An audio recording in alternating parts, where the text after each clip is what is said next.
Geliat pesta demokrasi pemilihan kepala daerah di Kabupaten Oku mulai terlihat. Salah satunya bakal calon potensial Ketua DPRD Oku, Marijo Bahri yang mulai ambil formulir ke sejumlah partai politik untuk pencalonan Bupati Oku pada pilkada. Kalau kami anggap ini adalah sebuah partai yang berkarakter di tengah masyarakat. Ketua DPRD Oku Marjito Bahri mendatangi kantor Partai Persatuan Pembangunan Oku untuk mengambil formulir dukungan Partai P3. Sebelum menyambangi P3, Marjito sempat mendatangi markas PDI Perjuangan untuk juga mengambil formulir dukungan pencalonannya pada Pilkada Bupati Oku. Ditemui setelah mengambil formulir di P3, Marjito mengungkapkan jika P3 memiliki komitmen dan tujuan yang sama dalam membangun Oku, sehingga ia berharap P3 mengarahkan dukungannya kepada dirinya. Marjito juga mengatakan akan mendatangi seluruh partai untuk ambil formulir sehingga dirinya lebih banyak mendapatkan dukungan dari partai politik. Ke kantor P3 untuk ngambil berkas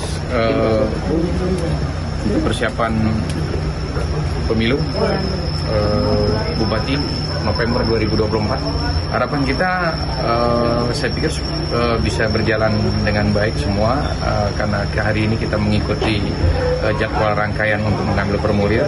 Nanti kita akan mengembalikan formulir. Harapan kami ya tentunya kesamaan dan melihat P3 ini adalah yang penting bagi kami karena P3 ini adalah partai yang berkarakter di tengah-tengah masyarakat. Kita tahu partai P3 ini adalah rumah besar bagi umat Islam.